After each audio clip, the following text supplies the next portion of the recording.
Being 6 o'clock on Monday, March 3rd, 2025, I'm going to call the Board of Selectmen meeting to order. Just as a reminder, this meeting is being broadcast and recorded. Dawn, I'm going to have you join us at the podium first. When you speak in the microphone, I'm going to have you speak about 6 inches away so that people at home listening can hear you and that you're captured on recording. Okay, I have a list here of the expenditures that we have had in the first 6 months of our fiscal year, if you guys are interested. Sure, I would love a copy. Okay, just so that you guys know how much we are putting back into the town. Thank you. Okay. So I am taking the agenda out of order a little bit this evening, just so that I can have some people cycle through the room and not hold them up. We do have a request from the Council on Aging to hold their annual cookout at Centennial Grove. Excuse me, it's not the Council on Aging, it's the Friends right? of the Okay. Council on Aging. So the request is actually from the Friends on the Council on Aging to hold their annual cookout at Centennial Grove on November 2nd, 2025, between the hours of 11 a.m. It's really November 2nd? Is it really November 2nd? It's August 26th, the last Tuesday in August. Do we have an application? There is an application. Did I write the wrong date? I apologize. Hang on one second. No, Oh, I'm sorry. We'll find out.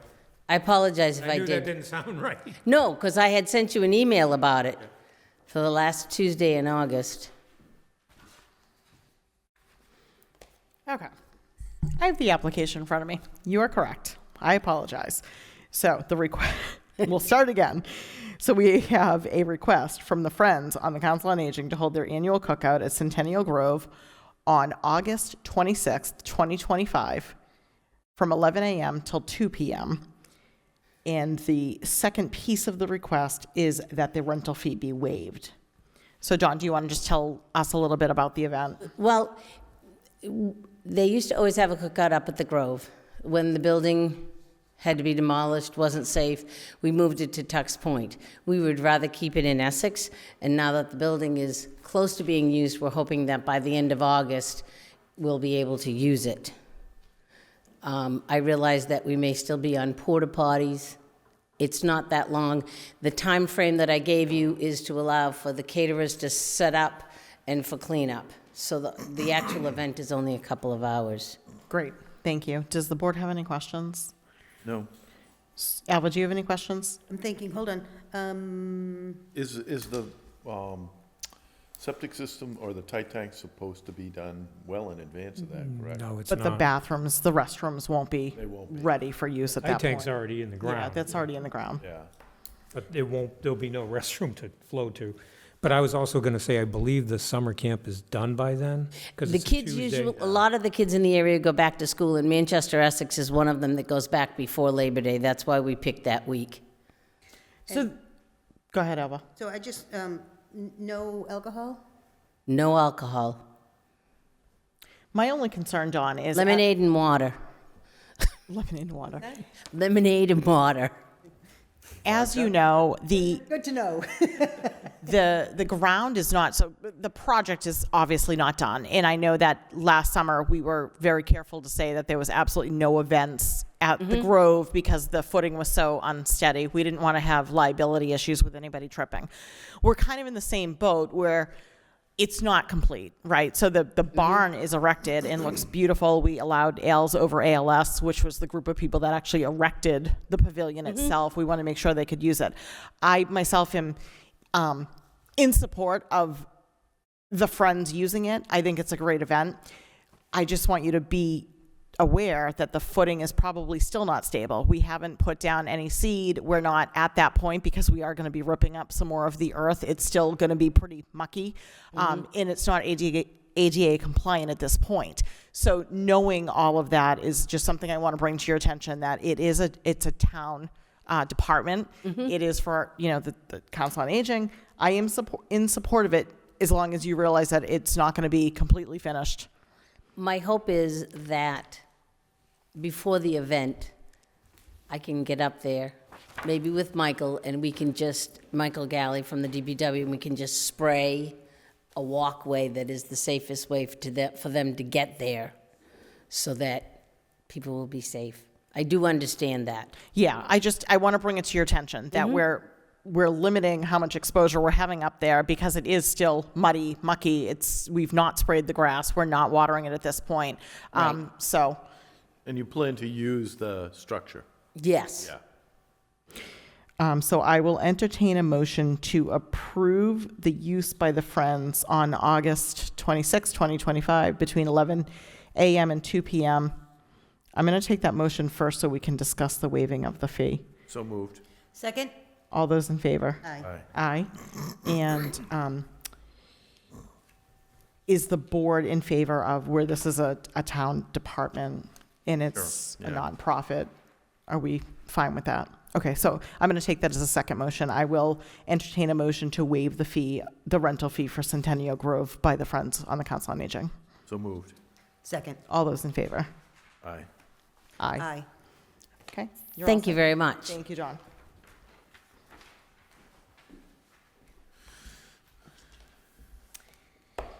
Lindsay, do you want to join us? I have a hearing at 6:15. I'm not sure we're going to get all the way through it, but we can at least start with some of the licenses and see if we can make our way through. So as the board will see on our agenda, under licensing on page 3, we have before us Lindsay Bergeron, who's looking for a modified annual weekday and then 3 new, a new annual weekday, indoor, outdoor, and then 2 Sundays. So I'm going to take the one that I feel is the easy one to talk about, which is going to be the modified indoor. So for anybody listening at home that wants to join the conversation, Rivers Bend currently has an entertainment license that allows them to have indoor entertainment on Thursdays, Fridays, and Saturdays from 4:30 p.m. until 10 p.m. And then there's a list of attached conditions that go with it. Those conditions, number 1, there shall be no live or recorded entertainment outdoors, including on the deck, at any time. Number 2, live and recorded entertainment may be conducted indoors only, provided that sound shall be kept at a volume that cannot be heard outside of the building at any time. 3, entertainment shall be limited to Thursdays, Fridays, and Saturdays from 4:30 until 10 p.m. There shall be no other live or recorded entertainment at any other time. The application for license to present entertainment on Sunday is denied, and the licensee shall meet any and all local, state, and federal laws concerning the occupancy of the premises. And that relates to NFPA code, which is that because they don't have a commercial fire suppression system, they are limited to 98 patrons and 2 employees to the 100-person occupancy. So having said that, the application before us for the indoor modification is simply to add, the language says, modify existing inside entertainment license to the following. Entertainment shall be limited to Monday through Saturday from 11 a.m. till 10 p.m. So what Lindsay's request is to add additional days. It was Thursday, Friday, Saturday. She's looking to bring that, add in Monday, Tuesday, and Wednesday. And hours. And hours. So it was limited from 4:30 to 10. She's looking to bring that down to 11 a.m. to 10 p.m. So what I would say about this is I see no reason, from my perspective, I mean, this will be part of our discussion. From my perspective, Rivers Bend has never, having indoor entertainment has never been a concern. They successfully have been doing it with these hours, and we've never had complaints about noise coming beyond the property. We don't have issues. Bringing it down to 11 a.m., I think what that would probably allow Rivers Bend to do is potentially hold 2 events in a day, maybe just have, it gives them more options for when people can bring music to the venue. But where it's been successful, and that's not been our complaint-based issue, I see no reason not to approve this. Is there other opinions of the board? No, Brendan, you want to? Just what you read off of the existing license where it talks about Sunday license being denied, there is another request on this Yes. meeting. So I would say that that would be stricken if that's issued. Otherwise, the other conditions, I believe, Lindsay, you're saying all the other conditions remain as they are today? Yes. Yep. Right, so condition number 3, we would need to alter to capture the dates and, the days and times, and then condition 4 would be struck. Would if- be dropped after if you we- discuss that. After we discuss it. So, like I said, I think this one's the easy one, so I will entertain a motion to approve the indoor modification, adding the language that it's Monday through Saturday from 11 a.m. till 10 p.m. So moved. Second. All those in favor? Aye. Aye.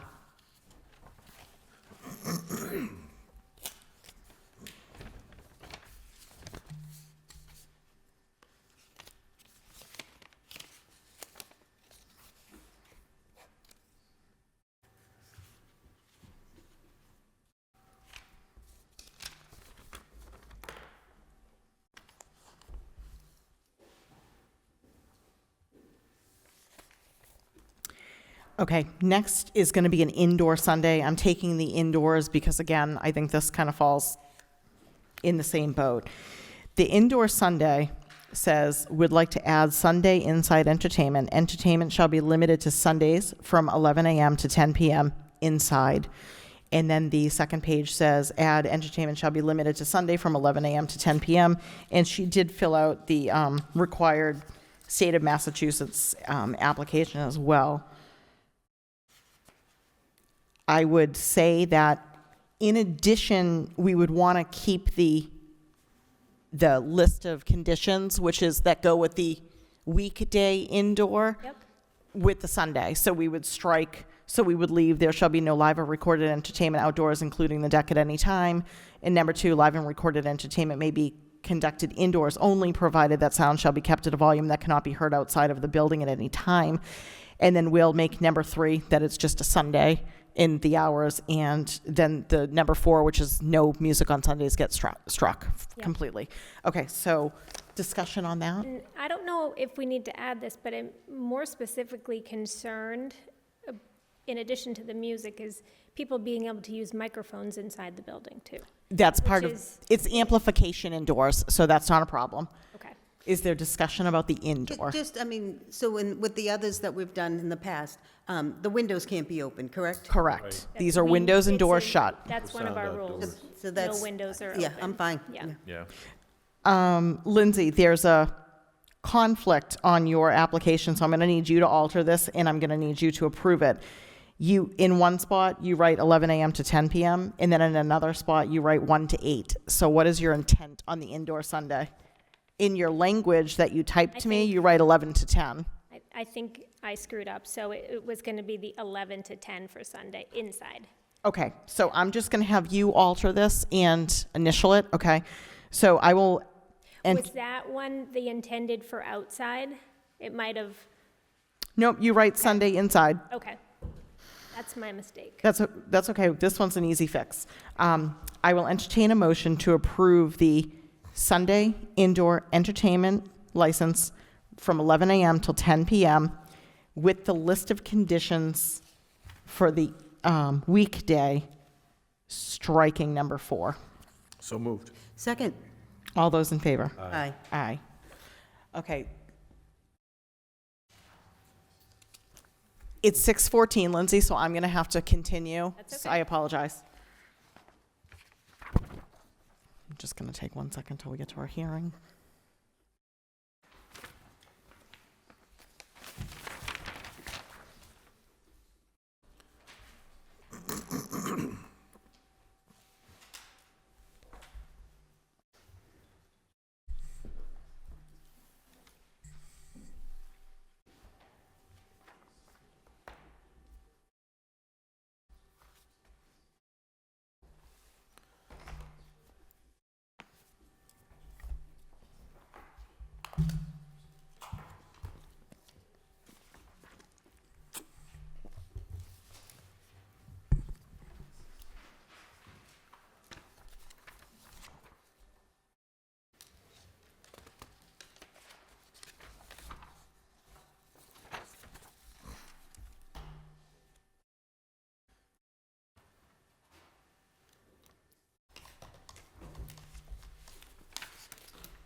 Okay.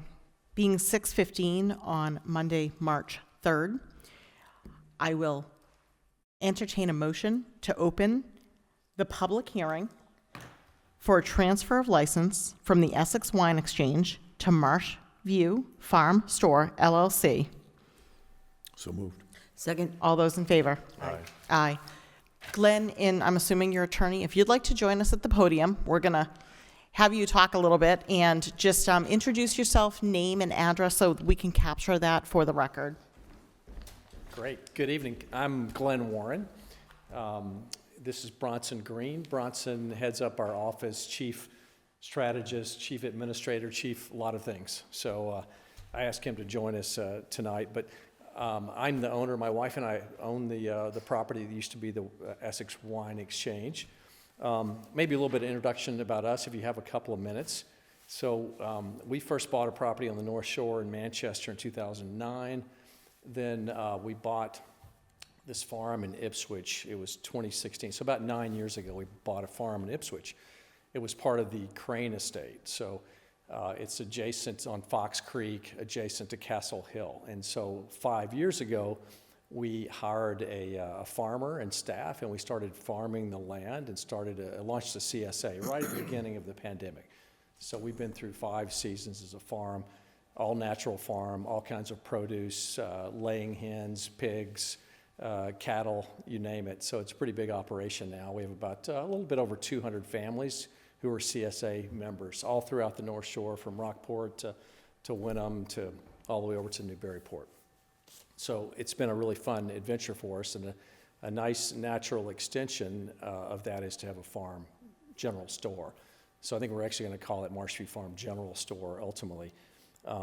So the idea here is we bought the property, we closed on it in September, and we want to maintain the liquor license. I'll get to that in a minute, but we'll sell some of our fresh produce, fresh eggs, some of our meats, but we also intend it to be a platform for lots of other local purveyors, Lark Cookies, for instance, from Essex. So we're just now figuring out kind of the product lines that we'll have there. It's a couple thousand square feet of space.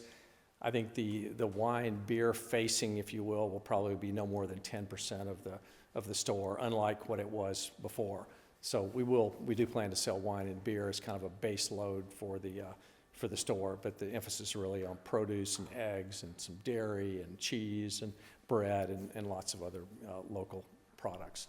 So we're really excited to move forward with it. We do have a building permit, and we plan to start some renovation, putting in some new windows and things here in the next couple of weeks. And our timeline is we would hope to open the store sometime this summer.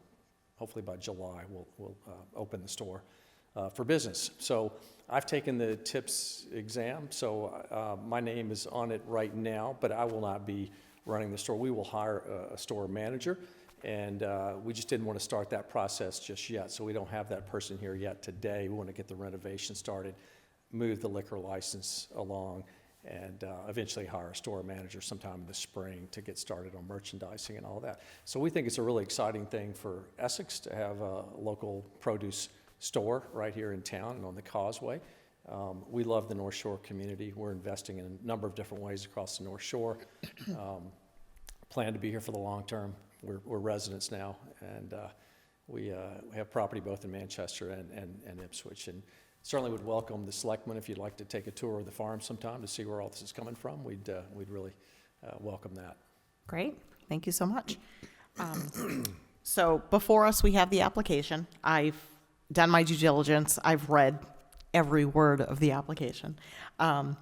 Generally speaking, I see everything is in order. There's the ABCC will capture things potentially that I question. There was on the addendum A, proposed officers. I noticed that you actually didn't list any, but it seems to me that in another part of the application, you and Tammy are listed as 50-50. So that was just one thing that I'll bring to your attention.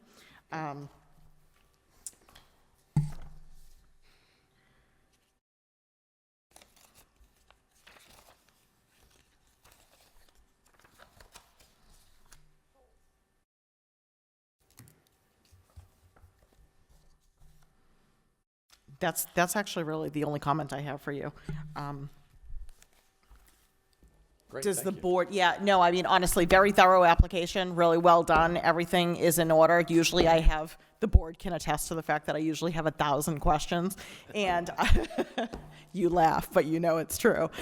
So it's in great order. I think everything is in line with what the ABCC will want to see. And if there's anything that they have a concern with, they will certainly ask you. Does the board have any questions for Mr. Warren?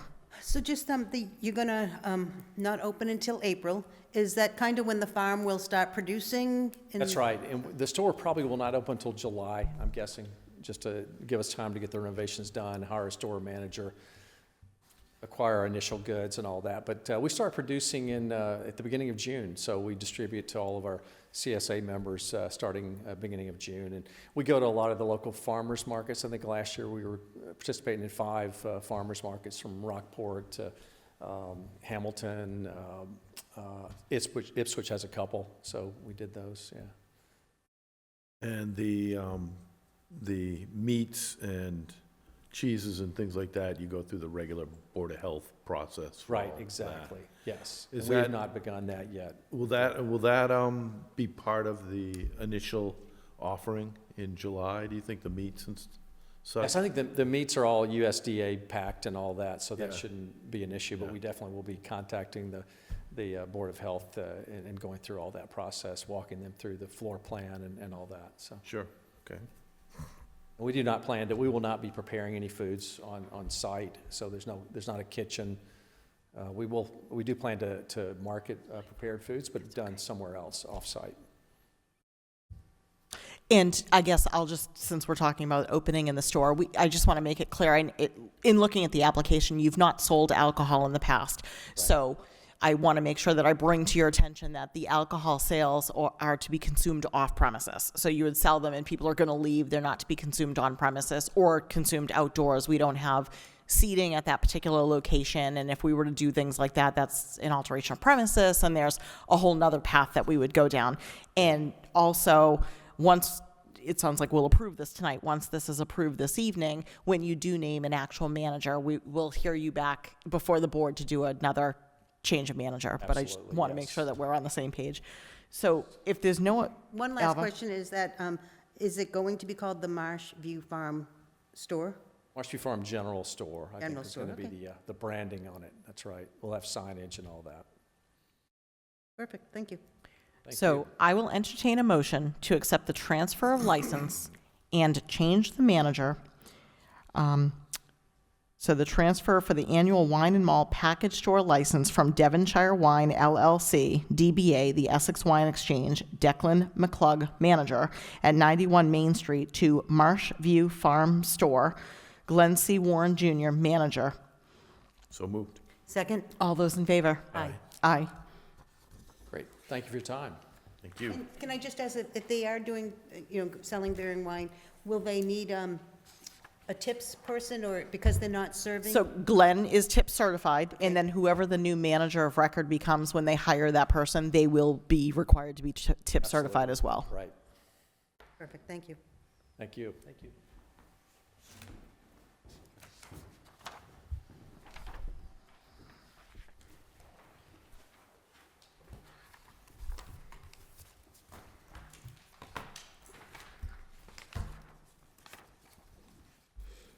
You can remove all of my notes all over it. Perfect. Lindsay, if you want to rejoin us. Okay. That was their copy. I think they did a copy for you as well. Yeah. Okay. So we are moving on to outdoor applications. Before us, we have an outdoor weekday and an outdoor Sunday.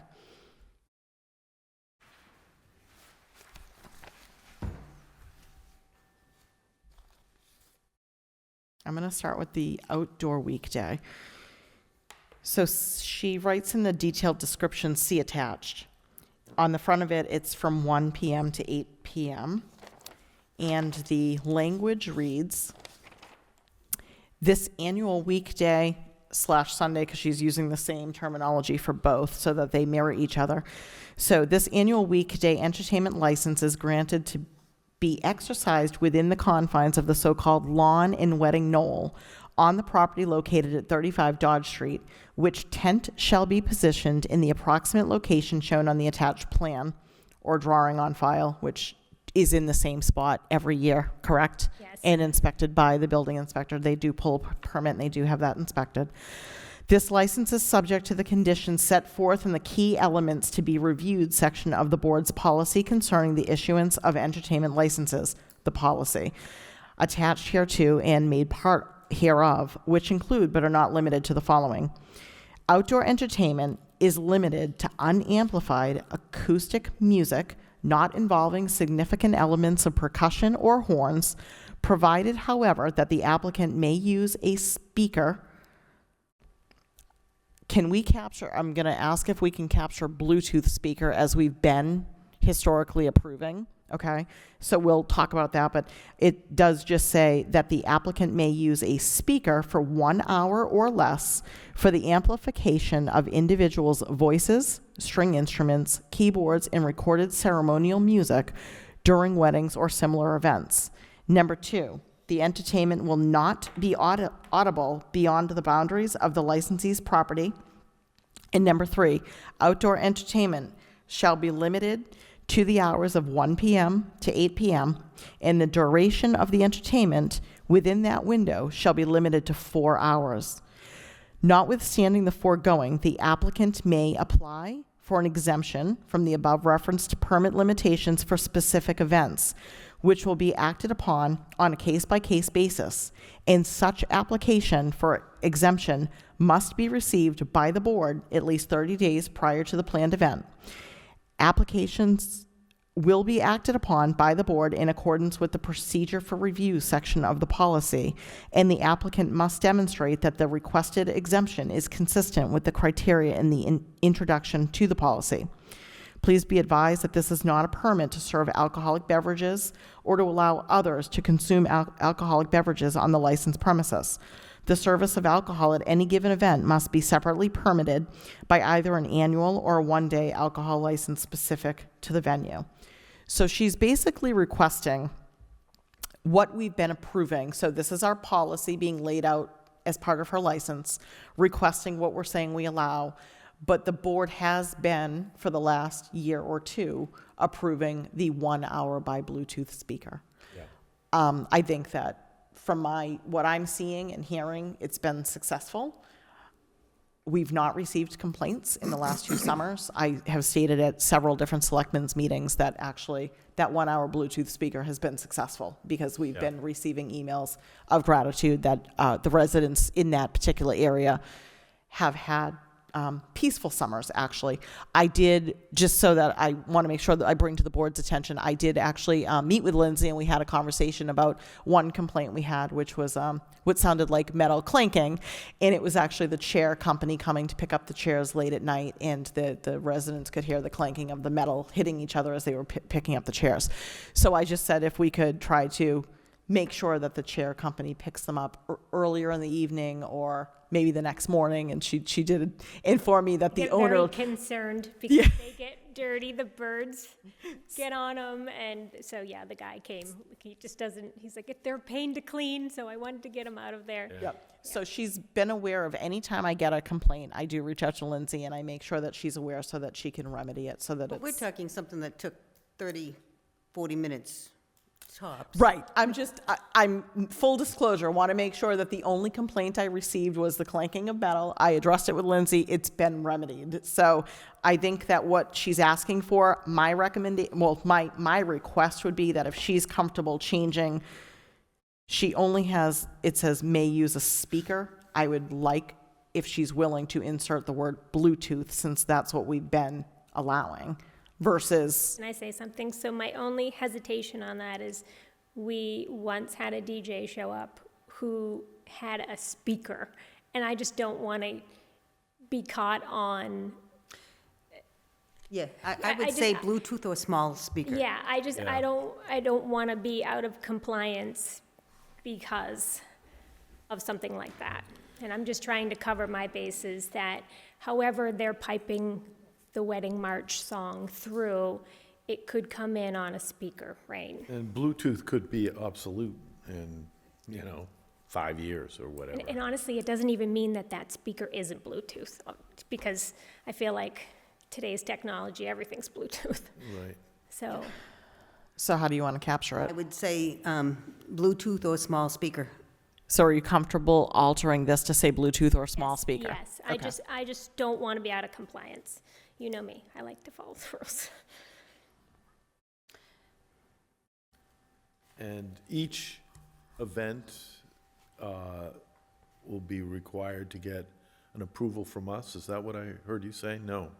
No. Only What? if they go outside. Okay. Right. So last year we had a bride who wanted to have the entertainment outside the entire wedding. It was 4 hours and it was approved. So she would need to come back to us because that falls Something outside yeah. of what is being approved for the, this is basically allowing her to go outdoors weekdays for our policy. Acoustic, non-amplified from the hours of 1 to 8, which is our policy for a 4-hour window. The only thing that it's allowing her to do is that 1-hour speaker that it's been successful. So we want her to be successful by allowing that. So Which one are we doing right now? right now we're doing the outdoor weekday. And so you said both say the same thing, weekday and Sunday? So the language that she's using, she just inserted weekday and then Sunday so that she could attach it to the both. next application. So what I'll do is on this weekday, I'm going to take it and I'm going to cross out the word Sunday. And I also added the word Bluetooth or small. And I'm going to have, She'll just initial. she's going to initial it, so. Yeah. Okay, so I will entertain a motion to approve the outdoor weekday application from 1 PM to 8 PM with the conditions set forth by the applicant, striking the word Sunday and adding the words Bluetooth or small before the word speaker. So moved. Second? All those in favor? Aye. Aye.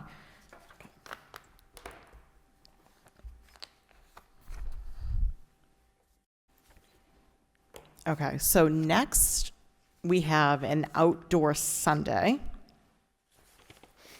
with the state license also. Now, this one, Lindsay,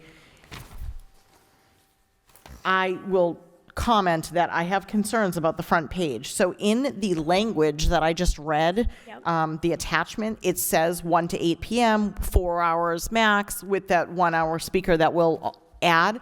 But on your application, you write from 11 AM to 10 PM on a Sunday. I was probably just going so fast to try to get them in Okay, to so, make the meeting, so I can modify that. okay, beautiful. Yep. So so now we're on a Sunday, but I feel like same same condition. thing. Okay, so I'm going to strike on the language, Yep. the word weekday. Yep, Okay, I'm going to add in before the word speaker, I'm going to add Bluetooth or small. yep.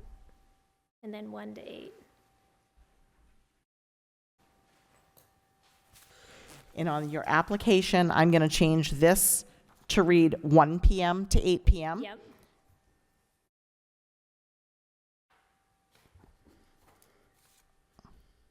Okay. I will entertain a motion to approve the outdoor Sunday entertainment license with the modifications approved by Lindsay, 1 PM to 8 PM on Sundays, with the language attached, striking the word weekday, adding the words Bluetooth or small. So moved. Second? All those in favor? Aye. Aye. Aye. Okay, Lindsay, if you want to come up, I'm going to have you just initial off on all of my changes.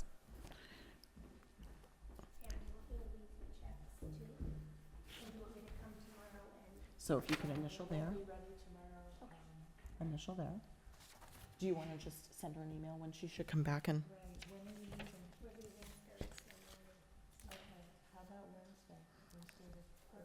Initial? Initial? And then just initial there. Beautiful. You're all set.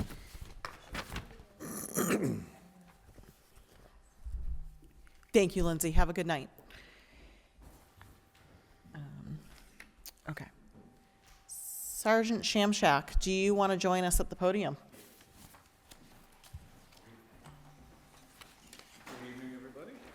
Good evening. Thank you for joining us. So Sergeant Shamshak is before us this evening to consider amending the order for 2 police cruisers, if possible, in order to obtain one or both cruisers rapidly. So he is passing out a packet. Thank you so much. And I'm going to let him take the microphone. Sergeant Shamshak, when you're speaking, just about 6 or 8 inches from the microphone so anybody joining us online can hear, so we can capture your voice. Yes. Good evening. So just a status is where we are with the vehicle maintenance line item.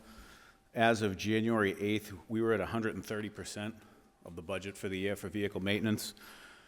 We did have to do a line item transfer of $9,000 just to basically bring us back into the green, so to speak. We are currently at $16,042 that we spent on repairs alone, just maintenance for these vehicles. So if we look at this color sheet I have right here, we need to get all of our vehicles green, and green just means that they're a functioning, working police vehicle. So right now, we really only have 2 of our Durangos, 2021s, one with 81,000 miles, one with 65,000 miles. Car 2 is in the red. That vehicle's been out of service, I'd say for the better part of the fiscal year, followed by Car 3, which is our Ram pickup truck with 82,000 miles. That has see-through rust holes currently. It won't pass a safety inspection this year. So what I'm proposing is that we take the existing chief's car, the black Charger, and replace that in place of the red Car 2. So if we turn to the next page, that brings us up to 3 green line vehicles. Right after that, the existing pickup truck, I propose we replace that, which has already been appropriated. So now we have 4 green vehicles.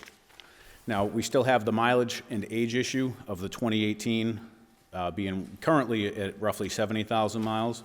So I propose that we at least appropriate money for a 3rd vehicle, and then collaboratively we can arrive at which vehicle we want to replace, either the Charger or the oldest Durango with the highest miles. I would say replace the Charger first, where it's the oldest vehicle and they're not good in the snow. We can use that over the summer, run the miles up on that to soften the miles on our existing fleet, especially the new vehicles, and then get into a yearly rotation where we keep adding 1 vehicle every year to be replaced, and we can do that through fleet management. We had ordered the vehicles through MHQ back in December, and they gave us an anticipated delivery date of June or July at the soonest, which is unacceptable. We can't be waiting that long for vehicles.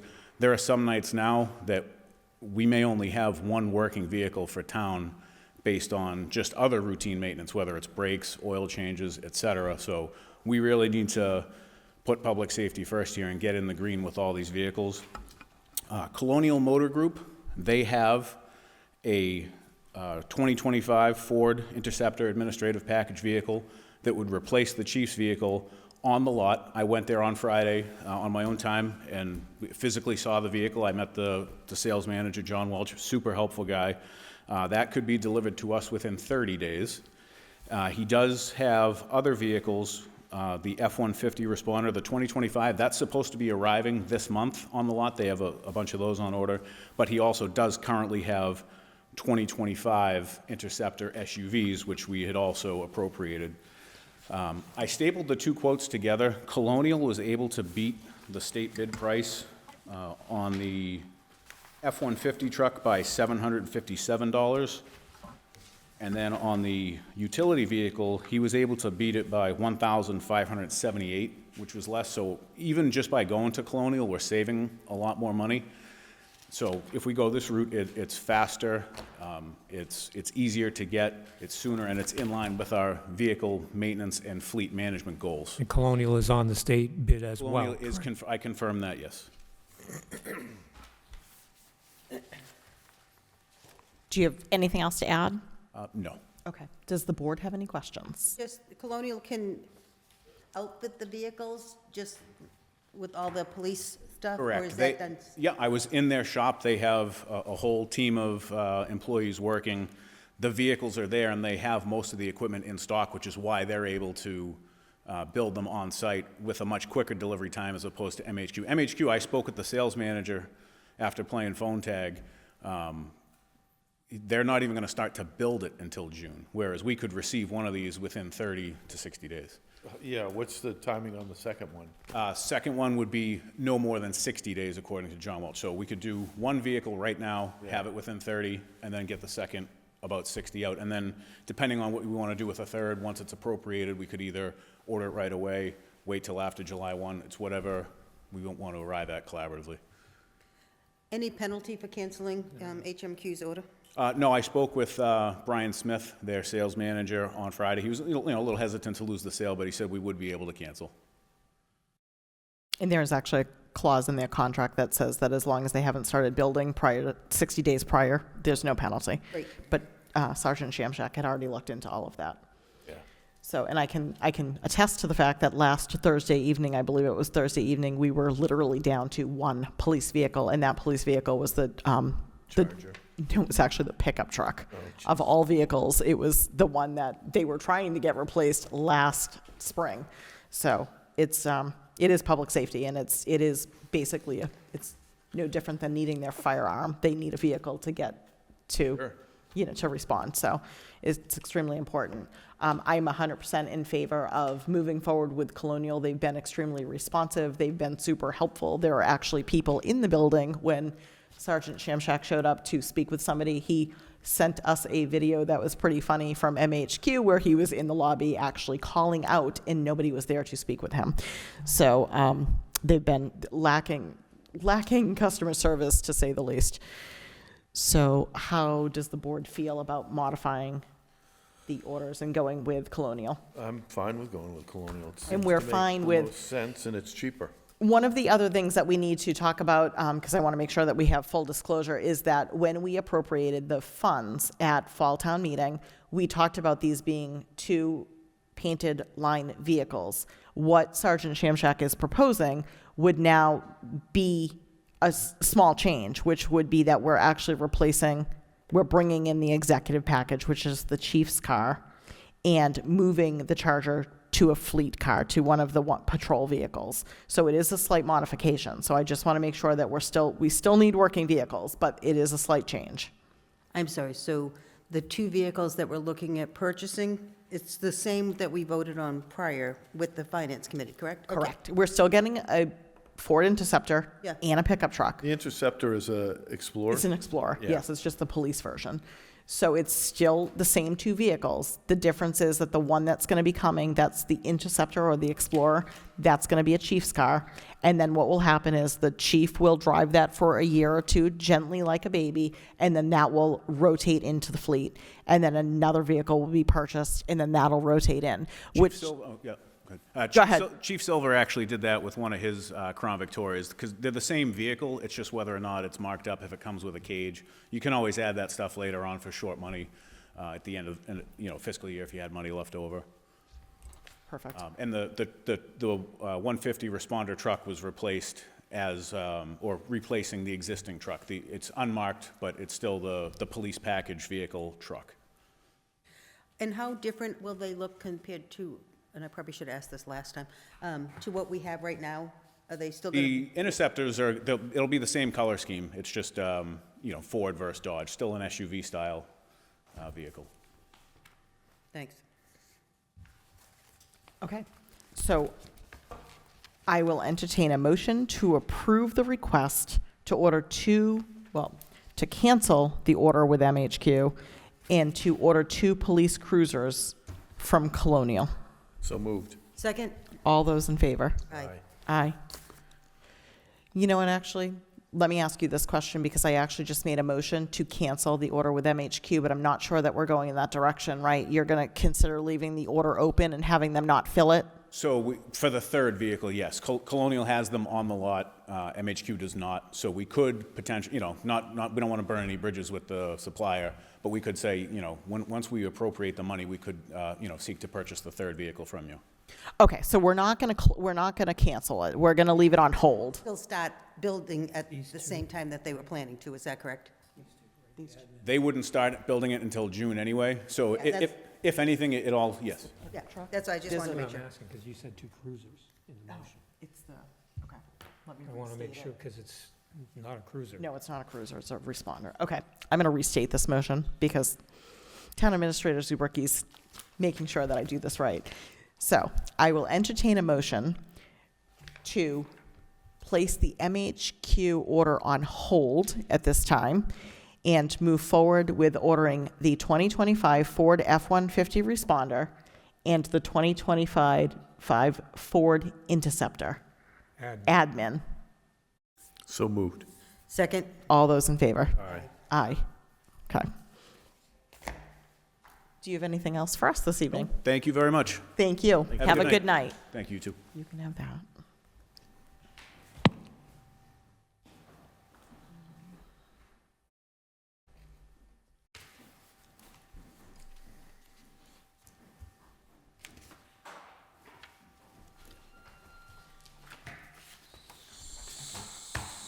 So,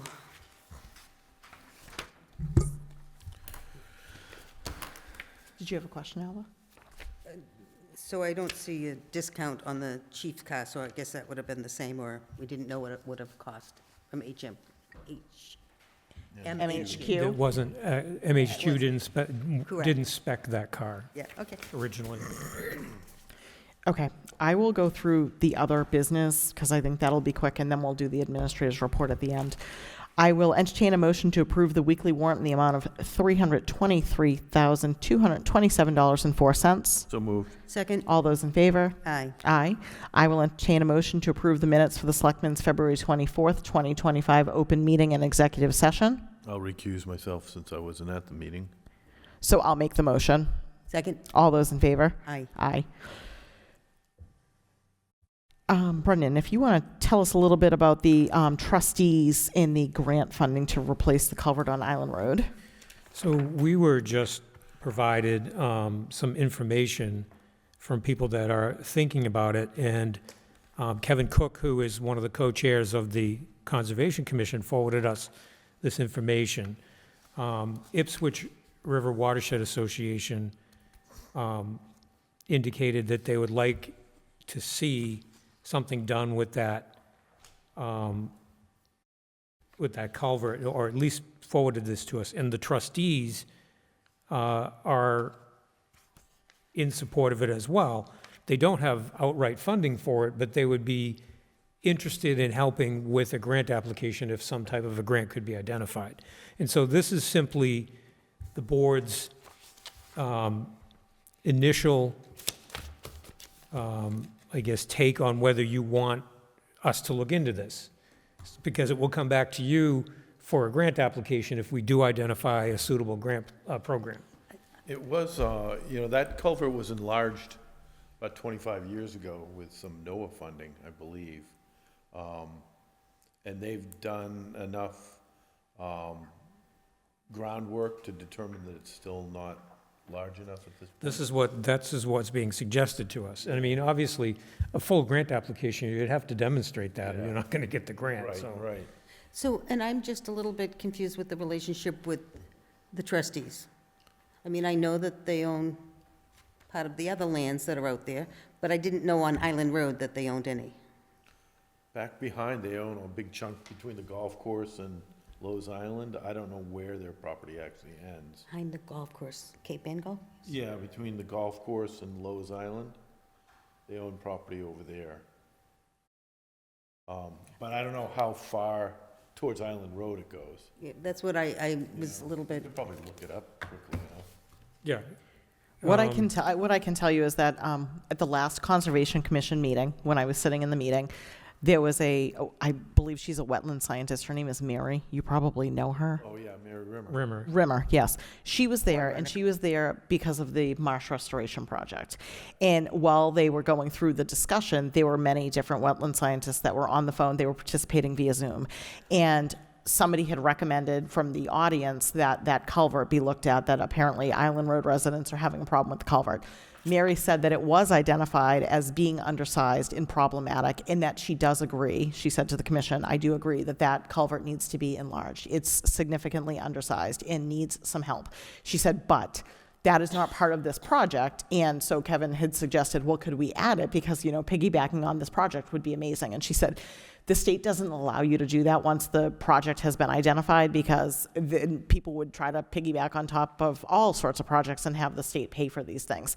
So she did say, so one of the people that was participating remotely had said, but the trustees would be interested in actually working with the town if they'd like to move forward. So it was an applicant as part of this discussion that identified as would be willing to lead this and actually move forward because it would help with whatever other project they're doing. So Yeah. that's how this kind of unfolded.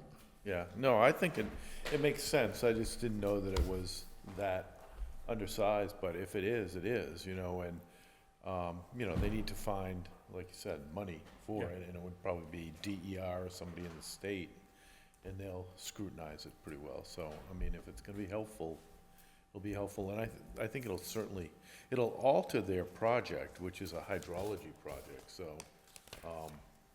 hopefully they'll be able to take that into account if they. So at this point, I just wanted to find whether the board was opposed to it, or you wanted me to at least work with them to see what's possible. Yeah.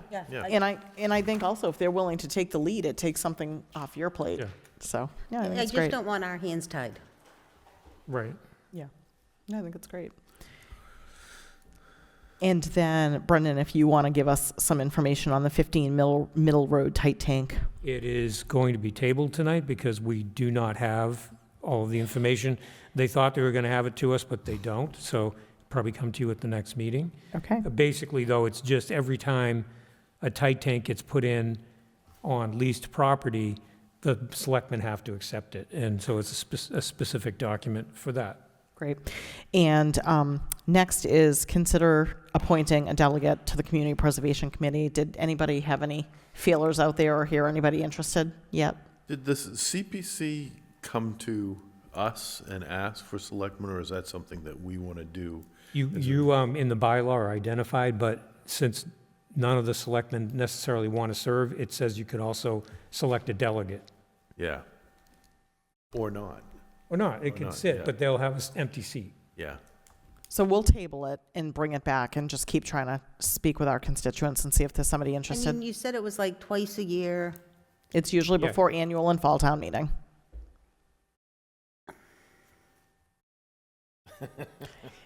I mean, really, it's not a heavy lift. The reason I don't want to do it, honestly, I would do it because I think it's such an easy lift.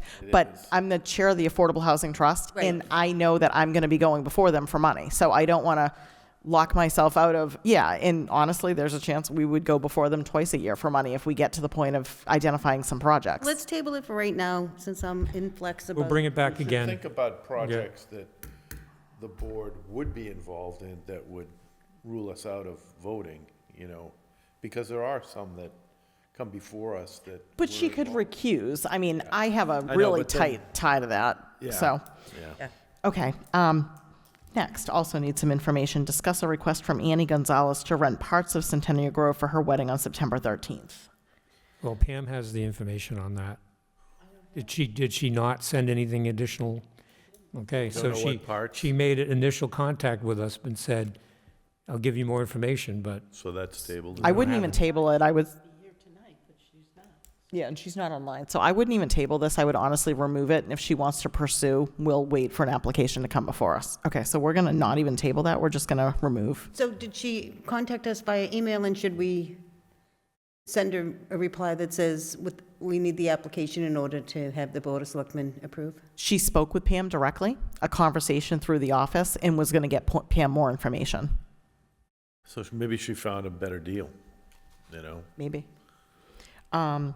Another one, Brendan's permission to hold a photo shoot at Canoa Point. they are going to somewhere else, so that is tabled. Okay.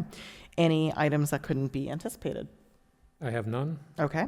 I will entertain a motion to approve the licensing for the senior shellfish permit, the commercial shellfish permits, and the commercial student shellfish permit, as well as the non-resident shellfish permit as listed. So moved. Second. All those in favor? Aye. Aye. Reminders that the board is posted to participate in the public hearing to be held by the planning board this Wednesday, March 5th, 2025 at 7:15 PM concerning proposed changes to the Essex zoning bylaws. That'll be here, third floor, Town Hall. And then the next regular board Is that online as well, or no? Yes, you can zoom into them. The next regular Board of Selectmen's meeting will take place on Monday, March 24th, 2025 at 6 p.m., third floor auditorium of Town Hall, 30 Martin Street. And we will go over to Brendan's report. First item has to do with the school committee finance subcommittee meeting that was held last week. Ruth was online listening to that, and Alva was in the room observing that. You know, the intent of this group was a number crunching group to really get down to, we have questions about this, we have questions about that. But it really hasn't become that, not yet anyway. It was just more general discussion, and now we're trying to get a second meeting together, but we're having real trouble finding a date where all these people can get together. So at this point in time, I just wanted to, you know, highlight it for you. Two of you were in observing the meeting. I don't know if you had any comments or anything you wanted to say at this time. It's just a chance for that. Nothing. Okay. The website. The only thing I did want to say is if you did want to see it, Yeah. what's it called, Owl? So there is a link to see the, Yeah. to see the meeting. Yeah. Yeah. If anybody, whether it's us or town. Yep. With respect to the website, you know, we're looking at the upgrade from the Drupal platform, which I told the board our vendor was going to go from Drupal 7 to Drupal 10. They did a lot of trial migrations to Drupal 10. It didn't go well, so they're pulling the plug on that option. And so towns that didn't get migrated are not going to be going to Drupal 10. So then they're saying, well, they have this platform that's their own platform known as the Aurora platform, and they have different levels on that. One is the standard level, then they have I think what they call it, a premium and an ultra. Yeah. Now, as far as I can see, if there's a way to get everything that we can do now on the standard platform, which will cost us no extra money, including the migration itself, we should try that. What they're saying is, well, that's great, but if you go now, you're going to get a break on the build cost and on the migration to a higher level program. So be it, I guess, but you're also going to be paying much $3,000 more for more, the yeah. So, but website every year. how much is much more? Because I guess I wonder, they do give, they being vendors in general, give a good deal when they're forcing you to migrate to something you weren't expecting. So, Yep.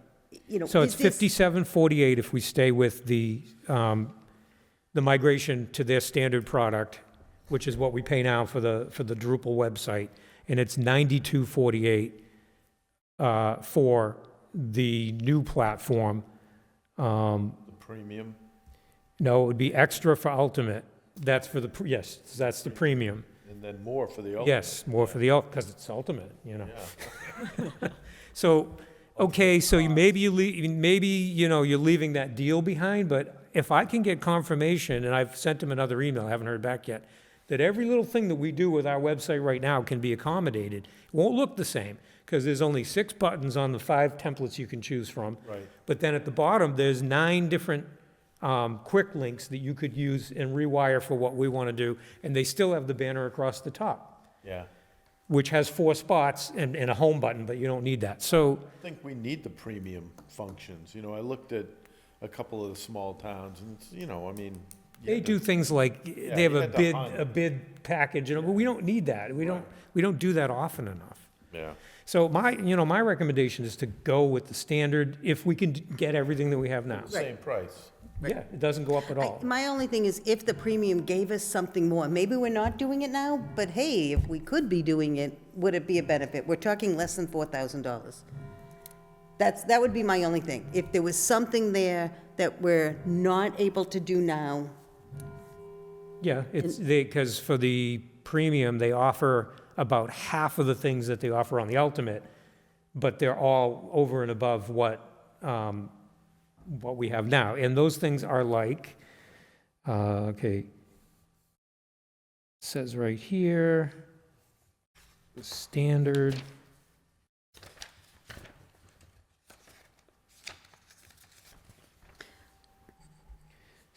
Standard package does not include archive center activities, facilities, bids, jobs, resource directory, which is a business directory. Those are the So things we nothing- could okay. get, but I'm not sure that we need them. Yeah.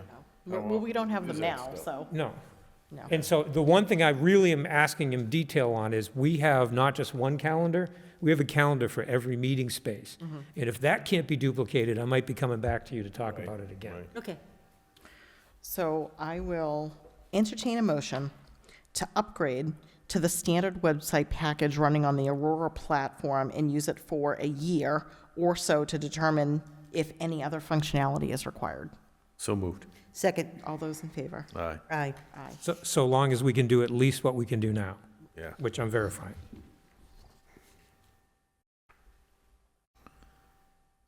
Next is Economic and Flood Vulnerability Workshop. This was very interesting. It was Yeah, I'm held at sorry I Endicott. missed that, yeah. Yeah, they were all asking for you. Where's Peter? This is his thing. I'm like, Yeah. oh, he's away. But it was very good. They brought in some people from, I think they were economists from NOAA and other places, and they used proprietary data for businesses and employees and commerce in the area that comes through a private vendor. And using that data, they're able to better understand what might be disrupted as the time goes on. And they have very, very specific mapping capabilities, and they're coupling that up with the CZM viewer and data, so that they not only have a very good sense of what's going to happen, they also have a sense of who it's going to happen to and when. And they're starting to make some predictions on that. They're going to start refining their model, though, because, for instance, they put up there a bunch of different categories of things in the different communities in this region. And one of the things was a shipbuilding or boat building facility. Essex did not have a dot in it. Now, granted, we only have one, but that's just an example of if they come, or I think they do it by Zoom, they go through what dots they do have, but then I'll be able to say, well, you don't have one of these and that, and the thing will get even better. And it's just going to be another tool. And this was sponsored by the people at the UMass Boston Gloucester Marine Center, Station, yeah. okay? It's Amherst, isn't it? UMass Amherst Yeah. Marine Station in Gloucester. And Katie Cowell, the director there, is looking to really support these efforts. This was kind of the ground level, right? She's looking to say, how can the center help communities as this becomes more apparent? And, we started to all talk about different things that would be helpful. So it was very good. We did get attendance from the Rockport Town Administrator, the Manchester Town Administrator, the Chief Administrative Officer from Gloucester. A lot of different people showed interest. Town Green was there. Yeah, I was So gonna it's ask, really were they coming there? together, and I think I just wanted to report on it. It was, I thought, very helpful, very encouraging, and we'll see, there'll be more to come.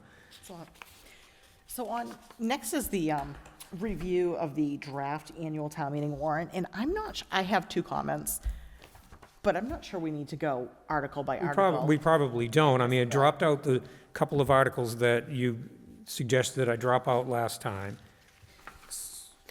Down to 40. Right, down to a small 40. We got to 38, and then Planning Board added two more. They have 8 zoning articles now. But there are a few indefinitely postponed, so. Yes. They're only on there because if the situation changes between now and meeting time.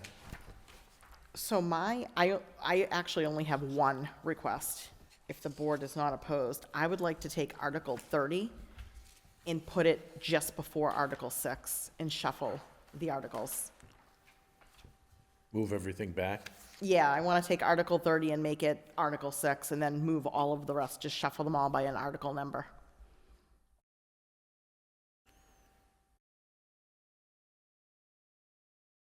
There's logic to why, but Sure. 6 is Please. in the nitty-gritty. is the board fine with that? Yeah, Okay. And then, Peter and Alva, do you have anything to add to the draft warrant? I don't. No? Okay. All right, so what I'm going to do next is this goes to town council for review, and at your next meeting, it's up for signature. Okay. I did get a call from a resident. We need to talk about 44 Main Street. Yes, there was a note on that in there. 44 Main He was Street. going to call you today. That's why He didn't. okay. 44 Main Street is the existing Essex Antiques, and there's a proposal by a developer. This will be Article 26. 26.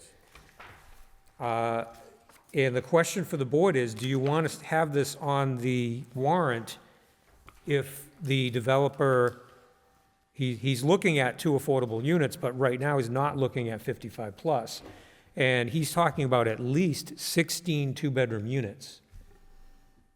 And how many affordable? 2. That's what we're pushing for. Can we push for more? And since there's He no said he's 55? going by, so there are some communities that have zoning, inclusionary zoning, that says if you're doing a big development, you must have this many. Yeah, right, And he's going by what they have in Gloucester and saying, if I had this many units, I'd have to give you 2. yeah. We don't have that. It's something that we think the Affordable Housing Trust may look at. I mean, I think two's better than none. But what about the 55 plus? Because, if you say it's not going on the warrant unless you pledge that to us, you might. 55 plus are not affordable, they're just 55 plus. Yeah. With 2 of them being affordable for 55 plus And people. it supposedly limits the number of kids in the school. Well, and not so- really. It's just the number of people that are Yeah. consuming town services is Right. what I would Right. say, yeah. Yeah. I don't feel that it's, I mean, it would be nice, but I don't feel it's a heavy hitter with me. I agree. I think it would be nice, but, I don't think it does a whole lot. The affordable housing is much more important, if we can get that, or even squeeze another one out.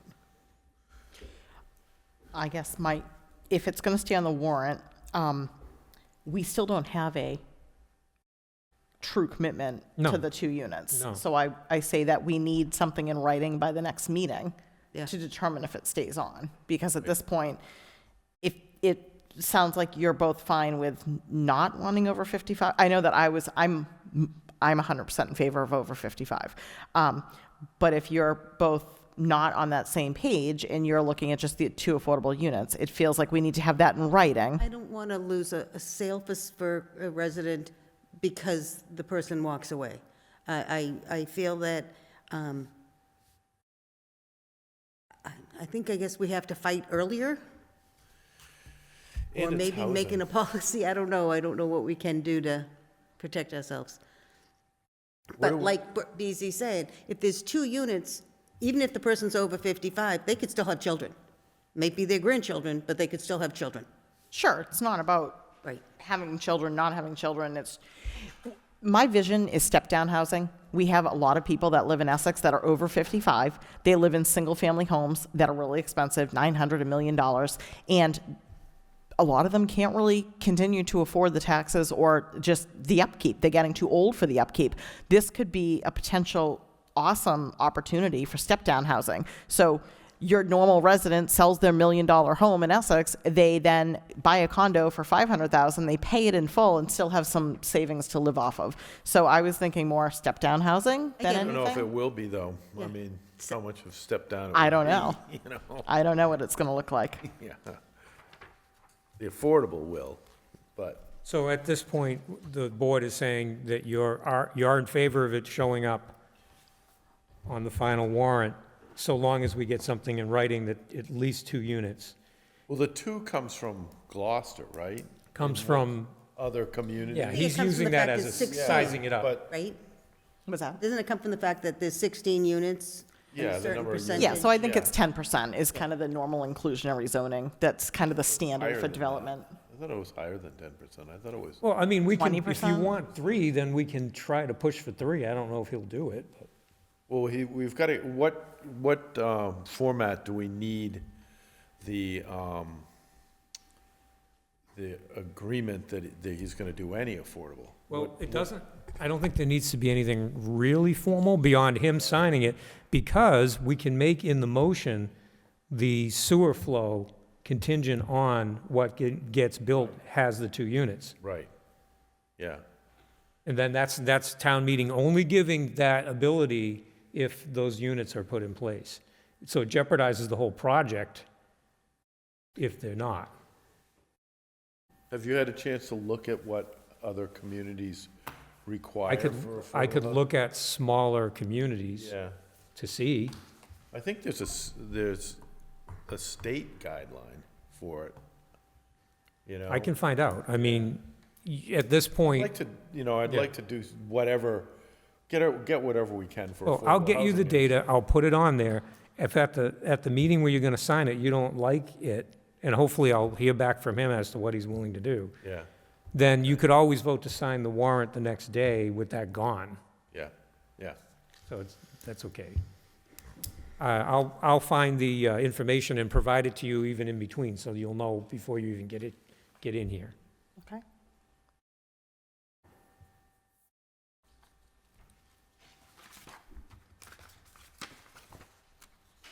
Yeah, I mean, I've seen 55-plus housing that's pretty expensive, Sure. and I understand what you're looking for, but affordable will make it affordable, whereas the 55-plus may not. Okay, then we have the Cape Ann Emergency Planning Committee meeting.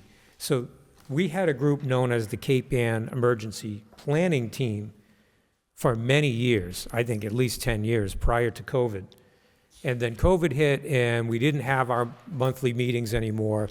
And now the public safety personnel in the region are really reviving this. But this time it has a little different name and it's coming back as an official regional planning committee, which has the ability, a better ability to get grant funds on behalf of the communities. And so I attended the first meeting that non-public safety people were invited to. They're going to be having a meeting every month. It alternates between Essex and Rockport, which both have a nice training room. And it will eventually expand to take on partners just like the old planning team, partners like the hospital, the Red Cross, amateur radio, whatever could be useful in an emergency. And so this was just to, highlight it and tell you that it's back on track. One thing they're doing is coming up with a real sheltering plan at Gordon College. Because at one point, the O'Malley School was on the radar, but it never came to fruition, and it just stopped. So I would say that a regional shelter, that's farther away, but I would say that it's better than what we have now, which is nothing. We have short-term ability to help with our senior center and maybe our school, but when you start talking about multiple nights overnight, Sure. we don't have a way to deal with that. But does Gordon have that? Yeah, they're working with the planning team to make that available. They have some For big Cape Ann and buildings. beyond? I mean, that's the part I'm like. Yes, for Cape Ann and beyond, yeah. Who's That's how it spearheading piqued it? my interest. Who brought this back together? Right now, I believe it's one of the officers from Ipswich who started, I think the chief from Ipswich went out to all the other chiefs and said, do you want to get this started? Everyone said yes, and then he put this guy on, his name is Colin, and he's helping to pull it together, and eventually it will spin up to something much Yeah, bigger. figure out some sort of structure Yeah. for keeping it going. Yep. And that's it for the report. Great. Do you have anything else? Nope. All right. I'm turning to online to see if there's any public comment. We only have 2 people participating. If Colleen or Jody have public comment, you may unmute and speak now. And if not, that's fine. Okay, hearing no public comment, I will have you take us into executive session. So I'm going to recommend that the board move into executive session to discuss collective bargaining concerning a possible successor agreement with AFSCME, to discuss strategy with respect to potential litigation, and to discuss strategy in preparation for contract negotiations with non-union personnel, and that the chairman declared that an open discussion of these matters would be detrimental to the board's collective bargaining and litigating and negotiating strategies, and that the board will not be returning to open session this evening. So I will entertain a motion by roll call vote to move into executive session and invite Town Administrator Zubricki. Peter Fippen, aye? Elvin Carroll, aye? Ruth Perrine, aye.